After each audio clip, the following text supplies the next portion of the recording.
Bem-vindos à abertura do FOP, primeiro Fórum da Medicina do Conselho Federal de Medicina, que tem por objetivo principal fomentar a aproximação e uma maior interface entre a prática médica e os diferentes campos da telemedicina, com especial atenção à segurança e confidencialidade do trânsito de informações pessoais e dados de saúde. O Conselho Federal externa a todos os participantes um bom fórum do Estado na capital federal. Como todos sabem, a gente tem uma resolução sobre a telemedicina que já data de 2002 e a evolução da informática ela é muito mais rápida do que a gente consegue até imaginar. E nesse sentido, o Conselho Federal entendeu que estava na hora da gente revisitar essa resolução e frente a todos os softwares, mídias e disponibilidade que a informática nos traz hoje, mantendo sempre em torno da segurança do trabalho médico e até onde o trabalho médico pode ser envolvido ou utilizar dessas ferramentas. Esse fórum é uma realização do Conselho Federal de Medicina, através da sua Câmara Técnica de Informática Médica, que é, na realidade, nós usamos duas câmaras que existiam antigamente, que era uma de prontuário eletrônico, praticamente, e uma sobre telemedicina. A gente resolveu nessa gestão fundir tudo e ela passar a trabalhar em conjunto. A gente espera, com todas as palestras e todos os assuntos que vamos discutir aqui, dar segurança ao Conselho Federal de Medicina para poder disciplinar essa prática no país. E eu já passo imediatamente a palavra ao nosso presidente, Dr. Carlos Vital, para a sua saudação. Muito bom dia. É uma satisfação poder estar aqui no início desse fórum, um dos fóruns mais frequentados entre aqueles que o Conselho Federal realiza. Quero agradecer os trabalhos que são desenvolvidos pela Câmara Técnica, hoje, como foi dito, unificada entre informática e telemedicina, óbvio, áreas intrinsecamente ligadas, e acho que é uma medida extremamente salutar, no sentido de mais proficiência e pragmatismo, objetividade dos trabalhos que se relacionam. Nós temos desafios a enfrentar. Nós sabemos que na medicina como um todo, e particularmente nessa área da telemedicina, custo, efetividade, eficácia e segurança são parâmetros norteadores dos nossos caminhos.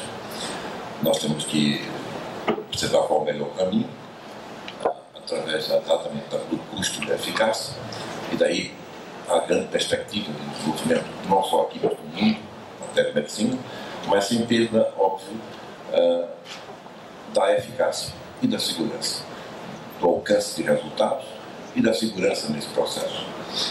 De forma que ainda temos um outro obstáculo a ultrapassar, que é a questão da atualização legislativa. A nossa legislação carece de adequação que permita, naturalmente, avanços dentro de um parâmetro óbvio, numa sociedade civilizada, um Estado democrático de direito, ou seja, um ato jurídico perfeito. Não adianta eu avançar tecnicamente, procurar acompanhar a realidade, mas sem realização do ato jurídico perfeito.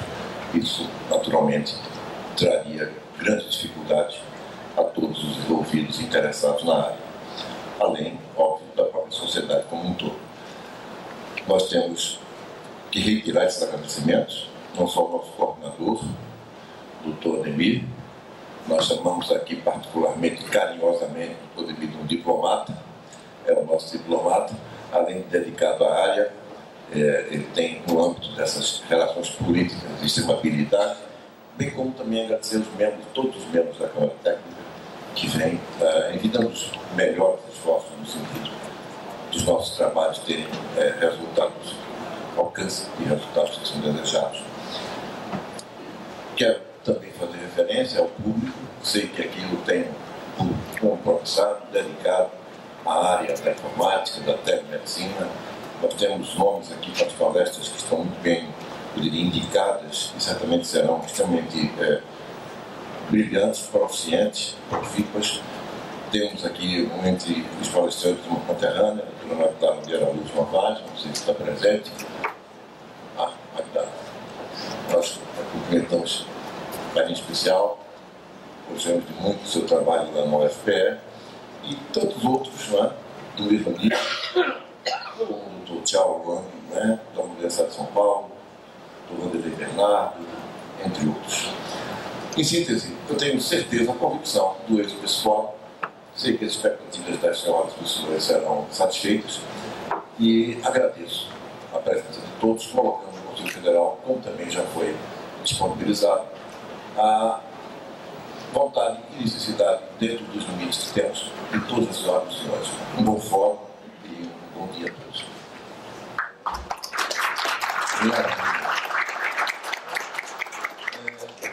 Eu já justifico a ausência do Dr. Florentino Cardoso, presidente da Associação Médica Brasileira. Os presidentes das nossas entidades hoje em dia não conseguem ter agenda própria. A agenda é a vida que tem coordenado com eles. Eles mais viajam do que conseguem realmente, às vezes, estar em todos os lugares ao mesmo tempo. Também comunicar a todos que o fórum está sendo transmitido ao vivo via web, e os participantes da web podem encaminhar perguntas pelo e-mail do portal .cfm.org.br, que no período da tarde a gente aproveita para discutir essas questões. E já dando início diretamente ao fórum, eu já convido o Dr. Charles, da minha mesa, para a palestra dele. Dr. Charles Jung Wen é livre-docente e chefe da disciplina de telemedicina da Faculdade de Medicina da USP, líder do grupo de telemedicina e telesaúde da USP no diretório de pesquisa do CNPq, é coordenador dos projetos ProInovalab da Faculdade de Medicina da USP, é o Laboratório de Inovação e Educação para a Graduação da Pró-Reitoria de Graduação da USP, e é coordenador dos projetos Jovem Doutor e Homem Virtual. Dr. Shaw, a palavra é sua.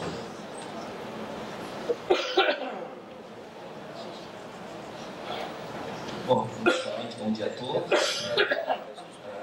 Queria dizer bom dia ao Dr. Ademir, ao Dr. Vital, ao Secretaria de Medicina, para dizer que é uma grande satisfação estar hoje para compartilhar com vocês um pouco sobre as tendências e o que é feito hoje em telemedicina. Porque o que eu vou procurar falar, eu sei que eu tenho meia hora.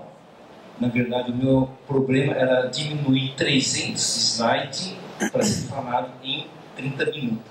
Eu tomei uma decisão, diminuir o máximo possível, e eu vou falando o que dá para falar.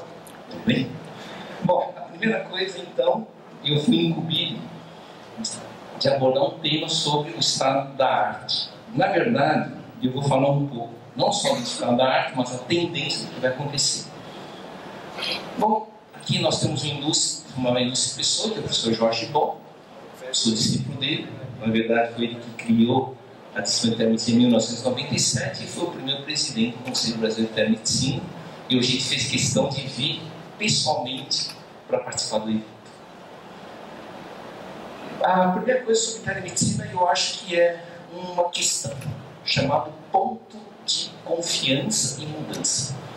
O Andrew Carnegie, hoje todo mundo faz ponte com aço. Na época dele se fazia ponte com pedra. E todo mundo dizia que ponte de aço ia cair, era fraca. E ele tinha que romper uma cultura. Para romper a cultura do que ele construiu de ponte, ninguém acreditava nele. Não, vai andar e vai desmoronar. Aí ele ouviu falar que o elefante nunca anda para um local que ele acha inseguro. E tanto que ele aqui pôs um elefante e a população foi atrás. A partir daí todo mundo acreditou que aço é bom para se utilizar para construir pontes. A telemedicina, nós estamos sempre nesse ponto, aonde que é o ponto crucial que determina a mudança e gera um algo robusto. Tá? Então eu trouxe isso só para nós termos a ideia do meio, confiança e o que precisa ser feito para pavilhar toda uma questão. A outra é o seguinte: todo mundo acha que telemedicina é um assunto novo, muito novo. Eu estava falando, olha, dentro de 3 anos, se nós formos usar a legislação brasileira, a telemedicina será um idoso. Porque se nós colocarmos a telemedicina como 59, o primeiro evento da transmissão por televisão, não. Ele é idoso, ele é muito mais antigo da internet. Agora, por que Então, põe, telemedicina é quase idoso. Só que mesmo hoje, ele é considerado como algo novo, como algo moderno. Significa que ele é provocador, é uma área evolutiva, transforma, reorganiza, ela não cria ruptura.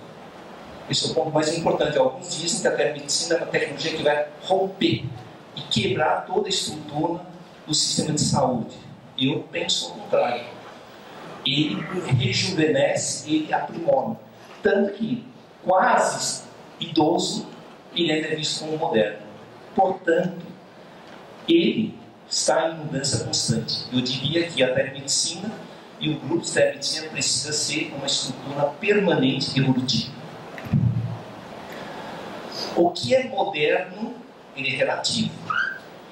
Década de 70, início de 80, aqui era uma foto que todo mundo gostava, bebês usando monitores de fósforo, isso era coisa do passado. Hoje nós estamos brincando com isso, bebê tocando smartphone. Então eu queria falar uma outra coisa. O que é moderno muda com o tempo. Nós não estamos percebendo, nós olhamos para trás, aí nós percebemos o quanto mudou. Isso é a telemedicina, tá? Bom, aqui só para uma introdução, só para vocês colocarem que nós estamos numa plena ebulição. 2005, micro SD, 128 MB, era fantástico. 2014, 128 GB, 2014. Tivemos um salto de 1000 vezes em 9 anos. Lembre-se que o consenso de Tel Aviv, 98, temos algo da resolução em 2002, mas não existia Facebook, que surge em 2004, iPhone, que surge em 2007, WhatsApp, que chegou em 2009, e o iPad em 2010.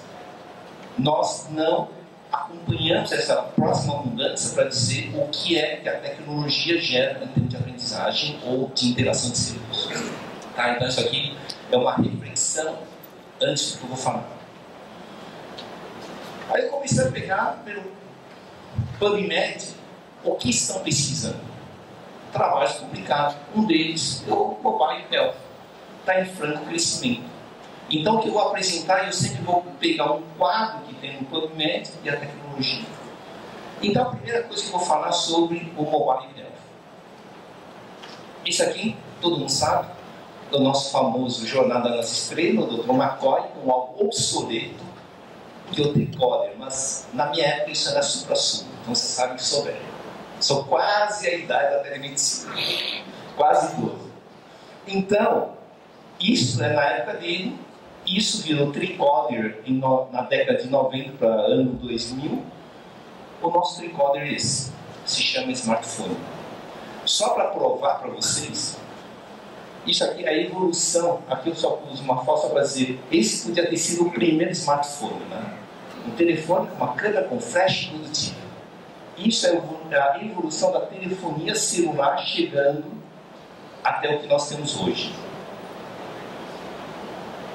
Isso que vai acontecer no ano que vem. Tudo que vocês conhecem vai ser velho a partir do ano que vem. Isso aqui é para ter sido lançado este ano. Celular móvel, dobrável, sistemas recombinantes que viram bracelete, portanto, celulares viram monitores de sinais do corpo humano. Isso é tecnicamente viável. Digamos, eu vou falar de 2017 para 2020. Então a tecnologia do grafeno, ele vem para ficar. Só para vocês entenderem o poder computacional que vocês carregam no bolso.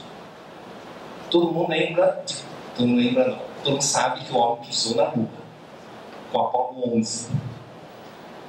O teu iPhone 6 tem praticamente 32.600 vezes mais capacidade de processamento que o computador de grande porte que monitorou o homem a ir para a Lua. iPhone 6. Isso nós não paramos para pensar. A outra, o Deep Blue, o primeiro computador a vencer o ser humano numa partida de xadrez contra o Kasparov, né, perdeu de 2-1 na proporção de 6 partidas, ele tinha capacidade de 11,38 gigaflops. Ele conseguia fazer 200 milhões de posições de cálculo e ele venceu. Isso em 97. O Samsung S5 de 2014 tinha 142 gigaflops. Isso quer dizer que o tricorder está nas nossas mãos e nós estamos fazendo muitas coisas com ele. Tá? Então isso aqui é só para provar o poder computacional que nós enxergamos como uma única peça. Aqui são o que tem no PubMed. Você digita telemedicina, 21.000, né? Telehealth, 22.000. A quantidade de publicações que envolvem essas áreas, juntando os 3 palavras-chave, nós temos 60.000 publicações indexadas no PubMed. Telemedicina de baixo custo. Lembre-se uma coisa, é baixo custo para a época. O que eu disser para vocês que hoje é barato, não quer dizer que em 2010 seja barato. E não quer dizer que em 2006 era barato. Pode ser que em 2006 era altíssima tecnologia. Então eu vou estar falando sobre telemedicina de baixo custo hoje, que provavelmente é de médio custo há 5 anos atrás e que provavelmente poderia ser de alto custo em 2006. Um deles, ultrassom portátil. Ultrassom portátil que se comunica com um iPad, um iPhone via Wi-Fi, tá? Ou um iPhone, um iPad, capacidade de equivalência ao mesmo aparelho de ultrassom que a equipe japonesa utilizou na década de 90 para estadiar câncer hepático. Esse é o poder que nós temos hoje num aparelho de ultrassom. Provavelmente nós vamos ter que repensar a propedêutica médica que se ensina para os alunos. Talvez nós vamos pôr um outro item, propedêutica clínica complementar ultrassom. Tá? Então isso vem para ficar. E aqui trabalhos que já estamos fazendo com ultrassom portátil. O que nós temos em outras tecnologias? Um oxímetro, relógio inteligente para registro de ECG, tá? Então aqui são as 3 formas que tem: estetoscópio digital, dermatoscópio, um glicosímetro e um oftalmoscópio à base celular. Eu resolvi escolher uma coisa: tudo que é smartphone, porque é a melhor forma de nós encaminharmos informações para a nuvem ou para um debate. Lembre-se, nuvem não pode ser nuvem público e tem que ser uma nuvem, digamos, cofre, uma nuvem sigilosa, porque não pode ser tipo Google, eu não posso utilizar. Ele é uma nuvem meio aberta. Então, quem usa um alerta, tome cuidado. Quando eu falo em nuvem, eu falo uma distribuição colaborativa, porque eu não acrescentei mais um item que nós temos que discutir na área de segurança. Nuvem Sanacoff. Ele lacrado digitalmente. Tá? Aí nós podemos compartilhar um monte de informações. Aqui, coposcópio, baseado em smartphone, para fazer um screening de câncer de colo uterino. Microscópio, que ampliam de 60 a 100 vezes. Tecnicamente é suficiente para algumas coisas. Exemplo, para ampliar lesões, você fazer o raspado de micológico direto e ver as rifas de fundo, eventualmente protoparasitológico de fezes, alguns. Nós temos que respeitar os limites de cada dispositivo. Algo que nós sabemos. Você consegue fazer muitas coisas com um aparelhinho desse que custa 60, 70 reais. Tá? Você acopla no smartphone. Esse aqui inspirou a tendência das pesquisas em fazer um EEG baseado no smartphone. Tá? Esse aqui é só para mostrar as novas técnicas. Esse aqui estava fazendo um diagnóstico de elevação de PSA. usando o microscópio portátil para ver a reação que é feita dentro de uma lâmina que faz a combinação segundo níveis do PSA. A tendência é que nós vamos ter cada vez mais exames baseados em sistemas de lâminas e que fazendo uma ampliação você consegue fazer uma leitura. Então você consegue até fazer uma certa dosagem de parâmetros laboratoriais. A outra tendência, vestível, roupas vestíveis. Aqui eu tenho uma roupa vestível que já tem os eletrodos. Então, com a tecnologia de um sistema maleável, você consegue vestir, anexa um smartphone e você consegue ter um holter, por exemplo. Então, ele consegue fazer um gerenciamento. Esse é o futuro do chamado roupas inteligentes.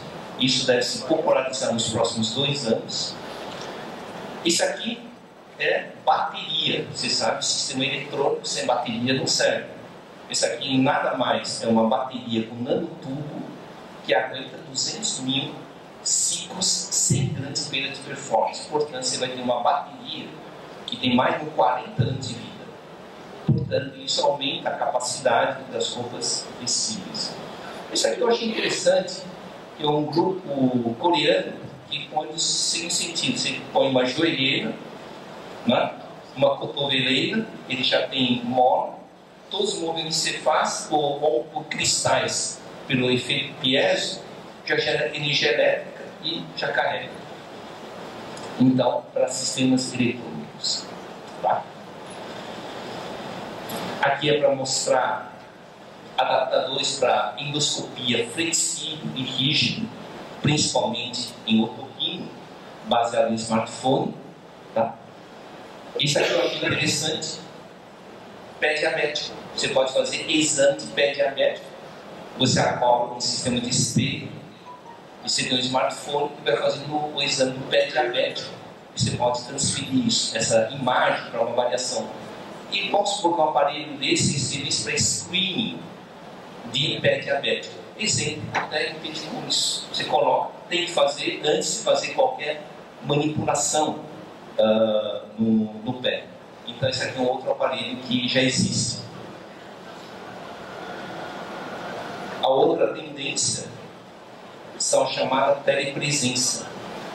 E eu lembro, inclusive com o Gerson, em 2003, quando a gente ia começar a teleprontologia, transmitindo o professor Jorge da faculdade para Curitiba, tive que contratar 6 linhas de SDN, pagar um dinheiro grande para fazer uma transmissão. Hoje você saca o teu smartphone, usa o FaceTime.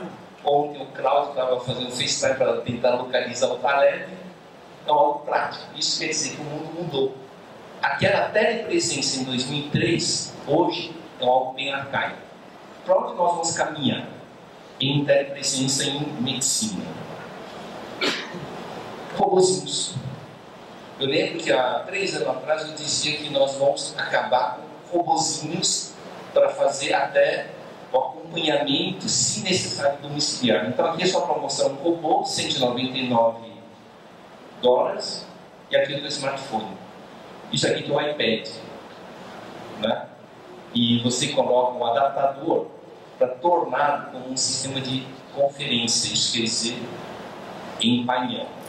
Esse aqui é um outro robô que está com $700 e tantos, e no Brasil estava sendo vendido por R$5.400. E usa um tablet para fazer um acompanhamento em domicílio. Exemplo, o acompanhamento de algum idoso saudável e que você quer fazer um acompanhamento para ver se está bem. Tá? Então, essas tecnologias móveis, eles vão acabar focando muito no uso dos nossos dispositivos, que são os smartphone e tablet, em vez de comprar um equipamento por completo. Então, isso vai ser um sistema de telepresença. Tá? Eu vou percorrer rapidamente.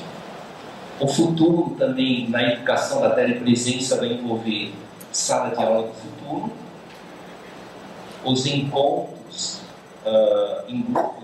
Muita gente já conhece isso, Adobe Connect. Esse é um outro equipamento software que conecta webconferência com videoconferência, formando uma comunidade fechada. Então eu não preciso mais fazer vídeo com vídeo e nem web com web. Eu posso fazer algo mix, que é web com videoconferência. Tá? Impressora 3D. Aqui também são as pesquisas que estão sendo feitas de realidade virtual e impressora 3D. Tá? O que nós temos feito, vocês estão vendo que aqui é uma impressora 3D. Isso aqui é uma caneta impressora 3D. Então, a evolução das impressoras 3D vão muito rápido. Tá? Quem quiser ver depois, isso aqui é o crânio, com a base do crânio e com várias partes cranianas. Nós conseguimos reproduzir. O que nós podemos fazer com impressora 3D? Não, com um sistema de computação gráfica 3D. São sequências de vídeos que mostram como que funciona parte do corpo humano, inclusive aqui a função torácica, a drenagem torácica e outros. Uso a impressora 3D aqui com um plexo braquial, imprimir estruturas de célula, a epiderme ampliar para que o aluno possa tocar. Usar a realidade aumentada, abre, você foca na peça e começa a funcionar, você dá uma vida a uma estrutura, entre aspas, inerte. Aqui é a matéria que já saiu sobre o uso da impressora 3D. Mas o que nós vamos usar para fins de assistência? A remontagem a partir de cortes seriados de tomo para fazer um plano de cirurgia, por exemplo, esse de cranioestenose.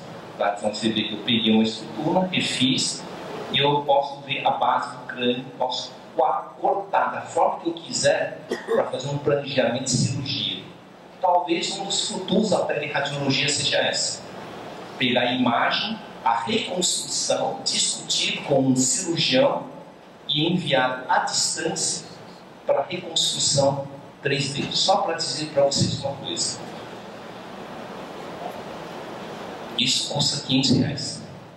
Uma impressora 3D de filamento, vocês conseguem comprar por mais ou menos R$2.500 a R$3.000. E essa aqui é uma impressora de filamento. É suficiente para imprimir estruturas para planejar de cirurgia. Isso quer dizer que hoje é possível materializar com mais ou menos entre R$3.000 a R$4.000, tendo a estrutura computacional. Esse aqui foi interessante. Paciente, você vê que aqui nós temos as ossocitose, um desabamento de uma vértebra lombar. Eu consigo imprimir a hérnia de disco. Sabe o que aconteceu com essa paciente? O ortopedista foi operar e falou: ué, sumiu a hérnia. Mas eu tenho certeza que está aqui a hérnia, a minha hérnia impressa. Você sabe que, dependendo do tempo e dentro da posição que você coloca, ela pode não estar na mesma posição. Se ele não tivesse impresso na impressora 3D, ele teria feito uma cirurgia de maior porte, que é a laminectomia, para procurar a hérnia. Como ele sabia que tinha, estava lá, ele apenas abriu o forame e foi direto e achou a hérnia. O que aconteceu? Ele evitou a ampliação cirúrgica, porque tinha certeza do que foi feito numa impressão prévia, num estudo prévio. Tá? Então esse é o ponto. Talvez que a radiologia, ao materializar isso, ele ajuda na cirurgia. Isso pode ser enviado para qualquer lugar do ponto de vista digital. Tá? Aqui é o que nós fazemos também, que é a produção de próteses sob medida para cranioplastia. Tá? Basicamente, nós criamos moldes e usando polimetil metacrilato, você cria prótese. Então você faz uma prótese sob medida. E aqui é justamente, por exemplo, o homem virtual com impressão 3D, para quem quer tentar entender por que o que é feito em Flash, Photoshop, não pode ser impresso, é justamente aqui, sistema auditivo. É que nós temos que ter essa malha tridimensional que manda para a impressora, eu produzo aqui canais semicirculares, cóclea o nervo coclear, vesículo coclear dos 3 ossos. Então se consegue desenvolver qualquer coisa. O professor Paulo Saldiva, que é o responsável lá na faculdade pelo um outro projeto, que é a autópsia virtual. Estamos usando ressonância 7 Tesla, onde você não precisa fazer mais a autópsia real, você usa uma autópsia virtual, e nós poderíamos reconstruir órgãos patológicos, e ele pode ser reimpresso em qualquer lugar. Portanto, nós abrimos o precedente de aprender via órgãos patológicos, usando impressora 3D multiconsistência. Ele vai desde flexível até o rígido, que usa para caracterizar o osso. Tá? Outras aplicações para substituir gesso. Então, você usa um sistema de impressora 3D para criar, na verdade, sistema de apoio. Inclusive, você pode conectar sistema de ultrassom para aumentar a velocidade da cicatrização. Então, isso evita o gesso que está totalmente fechando com a pele. Você usa uma malha para usar impressora 3D. Outra coisa de impressora 3D, que eu acho fantástico. Eu mostrei a parede de coposcopia. No entanto, eu posso montar adaptadores. Alguém que está no interior, que não tem como comprar muitas coisas, pode fazer download. Ele imprime um sistema de apoio e vira um coposcópio. Esse aqui eu estava conversando inclusive ontem com o Taleb, né? Que o oftalmoscópio, mas você pode também fazer uma adaptação para criar um fundoscópio baseado no smartphone, usando lente, usando impressora 3D. Então a impressora 3D se torna um central de usinagem de dispositivo de apoio a diagnóstico. Tá? Então, o futuro vai estar nisso. Impressora bioimpressão, que é o uso das impressoras para reconstruir, para substituir a parte cartilaginosa de um pavilhão auricular. Então isso também vai crescer muito, tá? As bioimpressões. E o fantástico impressora 4D, que eu estava conversando hoje de manhã com o Gerson. Olha, já tem um 4D. O 4D aqui é justamente a impressão no material que ao longo do tempo ele vai fechando, ele imita uma flor. Então, esse aqui, ele tem algo emaranhado, mas ele usa fibra inteligente. Dependendo da temperatura, ele contrai ou estica. E pela estrutura tridimensional, ele imita um músculo artificial. Tá? Então, aqui só para mostrar a impressora 4D. Tá? Então, nós vimos o uso das impressoras para fim de estruturas, diagnóstico, a impressora 3D como centro de usinagem para dispositivo e as impressoras 4D de impressão que estão vindo para ficar. Robôs para terapias assistivas. Esse aqui é famoso lá no Japão, né? E tem alguns trabalhos que é para idosos com problema de Alzheimer. Cria um processo de afetividade, um robôzinho com inteligência artificial, ele vai mapeando o perfil do idoso e vai fazendo um comportamento reativo para lidar com a parte emocional de idosos com mal de Alzheimer. Tá? Esses são outros robôs que são utilizados para fins assistenciais, seja à distância ou não. Telereabilitação também vai crescer muito. Pessoas com AVC, aqui está usando um cabo, aqui tem um elástico, e está fazendo um exercício de telereabilitação com uma supervisão. Então, telereabilitação complementar em casa. Lembre-se, aqui não é substituição, porque às vezes você precisa controlar que o paciente se exercite em qualidade e quantidade suficiente. Então aqui, por exemplo, o uso de videogame Kinect para mapear o exercício.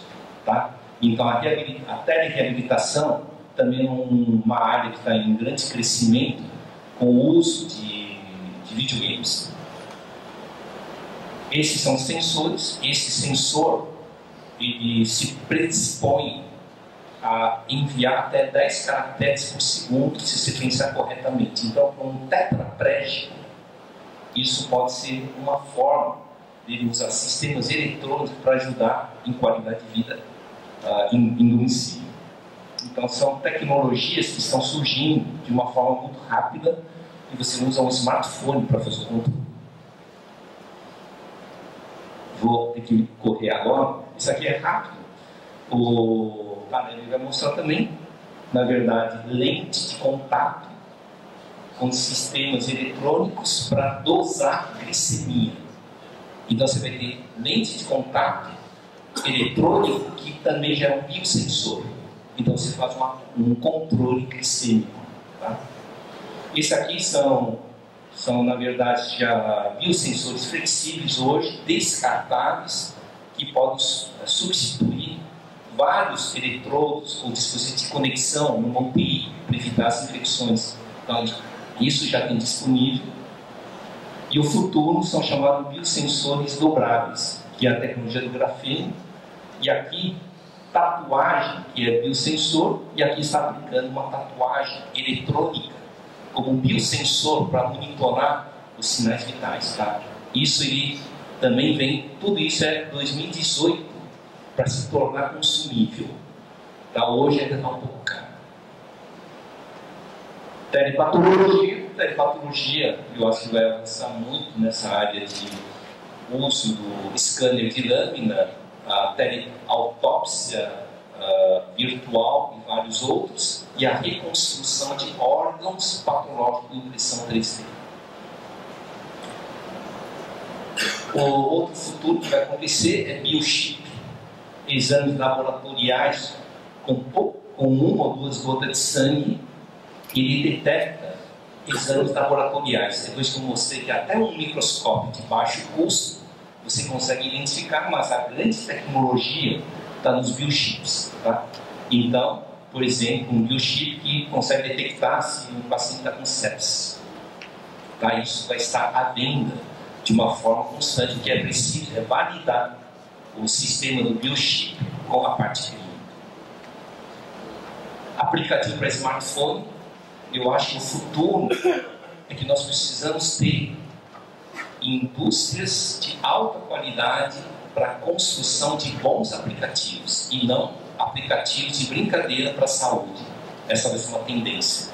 Tá? Então, o sistema regulatório, assim como nós controlamos a indústria farmacêutica na produção de bons medicamentos, teremos que construir sistemas regulamentares que controlam a qualidade de aplicativos para uso em celulares. Então, isso aqui também já são vários trabalhos que estão sendo publicados sobre o uso de aplicativos de smartphone para a saúde. Um próximo desafio que vamos enfrentar, inteligência artificial. Eu acho que algo bem divertido vai ser Siri. Eu estava na semana passada com 3 estudantes brincando de ofender a Siri. Ligava a Siri dizendo: "Você é burra, você é boba". Aí a Siri respondia: "Mas por quê? Não te atendi bem? Só queria te ajudar". O reconhecimento da linguagem natural, a partir de 2018, pode ser uma das formas de interação que nós vamos ter com os dispositivos. Provavelmente, isso vai nos reposicionar sobre como vamos lidar com esse aparelho com gerenciamento na área de saúde. Se em 2016 ele te responde, imagine que vai ser em 2018, porque Siri foi lançado mais ou menos no ano passado, tá? Como uma plataforma. Isso aqui é só para dizer que a inteligência artificial já está superando o ser humano. Isso foi agora, em junho. Piloto de caça criado com inteligência artificial vence o ser humano em combate simulado.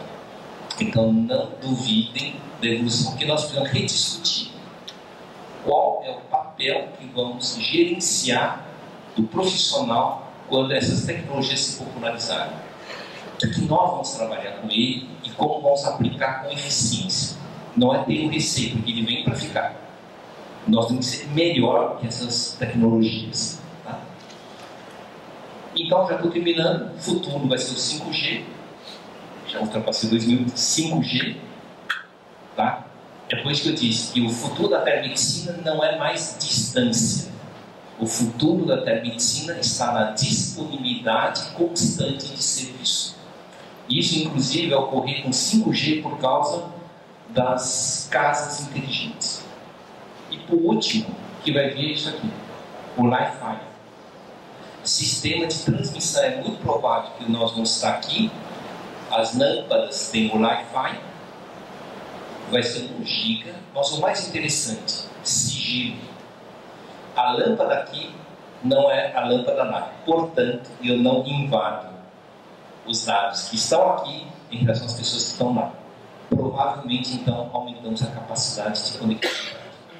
Tá? Então, eu quis dar um apanhado para vocês sobre as tecnologias. Eu sei que eu massacrei, mas tentei. Isso é porque eu arranquei 240 slides fora. Tá? Mas, pelo menos, tentei dar um apanhado sobre a situação atual. Obrigado.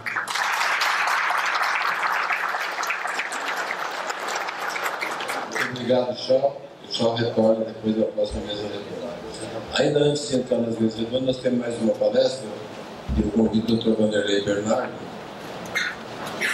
Vanderlei Marques Bernardo é coordenador do programa de diretriz da Associação Médica Brasileira, é professor livre-docente da Faculdade de Medicina da USP, professor de Medicina baseada em evidência da Faculdade de Medicina da USP e é cirurgião torácico,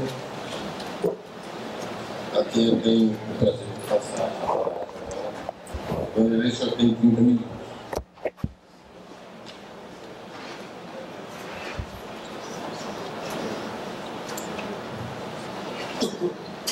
Eu gostaria de agradecer o convite de estar aqui com vocês. Espero poder contribuir de alguma forma com as reflexões a respeito desse assunto tão moderno, palpitante. Inicialmente, quero declarar que não tenho nenhum conflito de interesse naquilo que eu vou hoje compartilhar com vocês. Parafraseando o próprio Dr. Shaw, certamente a ideia de telemedicina não é algo novo, apenas são questões que há mais de 100 anos se tornam ficção para a realidade, mas a questão que eu vou abordar hoje aqui com vocês qual é o benefício se nós pensarmos do ponto de vista científico, e a abordagem toda vai ser em cima dessa questão. As definições de telemedicina ou do assunto telemedicina variam por organizações. Existem várias organizações definindo o que é telemedicina e, sinteticamente, o que os descritores de saúde dentro da base de informação científica definem como oferta de serviços de saúde por telecomunicação remota, incluindo serviços de consulta e de diagnóstico interativo. Pensando nesse ponto de vista, essa transferência de informação através da comunicação eletrônica de um local a outro, eu vou me ater ao conceito rígido de telemedicina, não vou abordar a questão da biotecnologia ou dos avanços tecnológicos que não tenham relação direta com essa transposição ou transferência de informação médica através de um local para o outro. Uma observação aqui particular sobre a definição, que não é tecnologia pela tecnologia, mas tecnologia que certamente pode ou não impactar a qualidade de vida das pessoas, bem como a disseminação de conhecimentos quando pensamos do ponto de vista educacional. Abordando a questão da teleassistência e teleeducação, dentro da teleassistência, a telemonitorização de pacientes, o acesso remoto ao prontuário eletrônico, referência para especialistas, apoio diagnóstico ao tratamento e o telediagnóstico propriamente dito. A teleeducação, abordando educação à distância, pesquisa clínica, orientação de trabalhos científicos e reuniões clínicas. Veja, tanto a teleassistência como a teleeducação dispõem de material baseado ou não, sustentável ou não, por evidência, nas bases de informação científica. Pensando dentro das modalidades de telemedicina, do ponto de vista clínico, a telecardiologia, a telepsiquiatria, dermato, oncologia, oftalmo, radiologia, enfermagem, nefrologia, patologia e emergência. E dentro do escopo da educação, a teleeducação, a investigação e a educação médica continuada. Também existe informação científica disponível relacionada à abordagem e uso administrativo da telemedicina. Pensando em aplicações, então, dentro das aplicações que nós vamos abordar aqui, a educação médica continuada, educação em saúde de pacientes, discussão de casos clínicos, painel de especialistas, pesquisa clínica e assistência propriamente dita clínica. A minha abordagem daqui para frente será exclusiva relacionada a qual é o impacto assistencial e o impacto educacional sustentável pela evidência científica disponível não apenas numa base.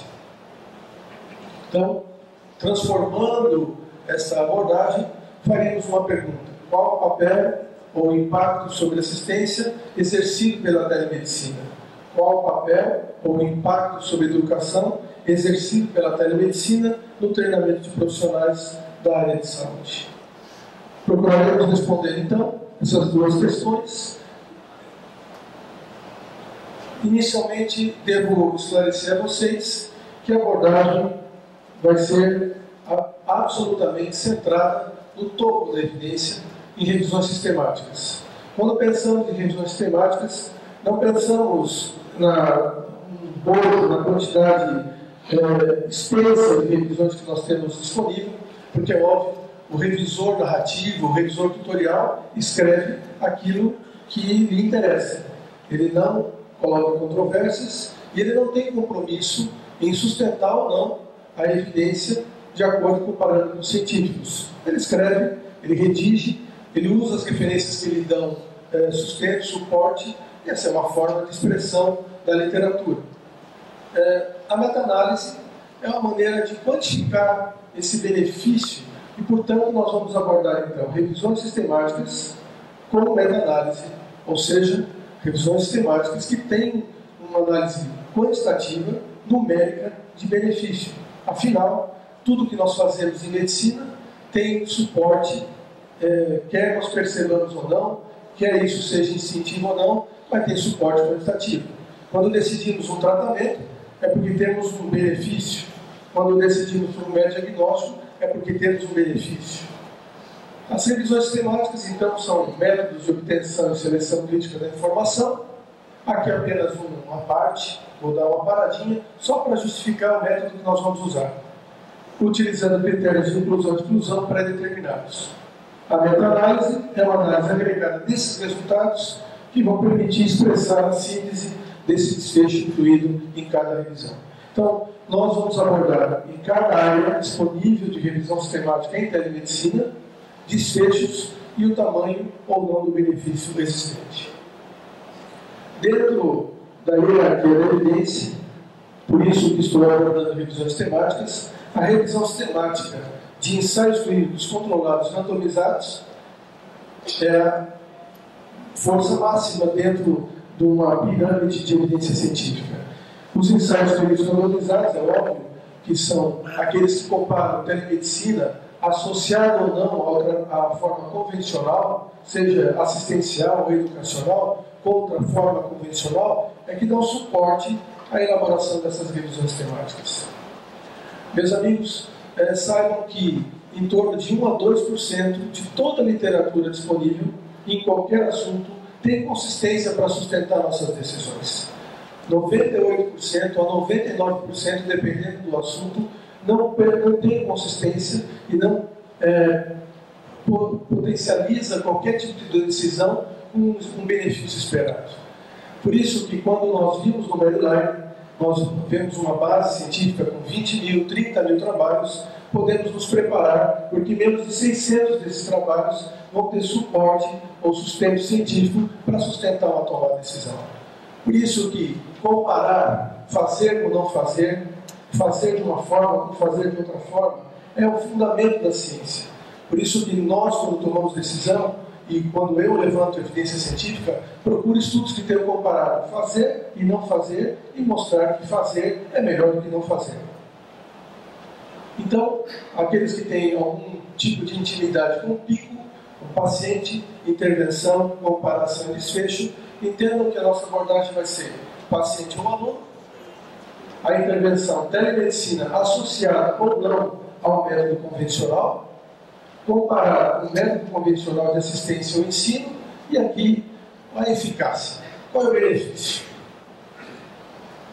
Nós consultamos exclusivamente o Medline para não nos estendermos demais na metodologia.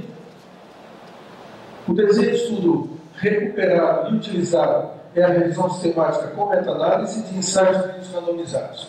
Ensaios clínicos randomizados, todos vocês devem estar mais do que afeito à ideia, mas é uma comparação, então, de telemedicina associada ou não ao método convencional com apenas o método convencional de assistência ou educação, e a base é a forma de alocar as pessoas, que essa alocação ela é randômica, não aleatorizada, mas mais do que aleatorizada, ela é randômica. Então, existe um cuidado de homogeneizar a população que vai ser estudada, para que essa população estudada possa ir para um braço ou para o outro e demonstrar que o único elemento que diferencia o estudo é o uso da intervenção do caso, a telemedicina. A data final foi agora em julho, atualizei, o idioma português, espanhol, inglês e francês, e nós usamos os trabalhos que tinham o texto completo disponível para que pudéssemos avaliar criticamente. Aqui a estratégia de busca utilizada. Essa estratégia de busca foi utilizada para assistência e essa estratégia de busca foi utilizada para educação. Então, percebam, fizemos uma busca extensa na literatura, usando e procurando ensaios randomizados, e depois, dentro desses ensaios randomizados, vamos procurar as revisões sistemáticas, ou seja, revisões que incluíram vários ensaios na sua análise. Ok? Sobre o mesmo assunto, o mesmo paciente e a mesma modalidade de telemedicina. Essa estratégia é uma estratégia interessante que pode ser utilizada para replicar, para se atualizar, inclusive no assunto telemedicina. Utilizei um avaliador crítico, então vocês vão perceber que toda a força da evidência vai ser graduada. Nós podemos ter também um resultado positivo, favorável ao uso de uma intervenção, por exemplo, a telemedicina. Entretanto, a força da evidência gera um grau de incerteza muito grande. Então, mesmo havendo benefício, pode haver um grau moderado, forte, baixo, ou muito forte de incerteza. A força da evidência ela é decorrente desta questão. Sempre, quando nós temos o risco de vieses baixo, provavelmente um novo estudo não vai mudar isso.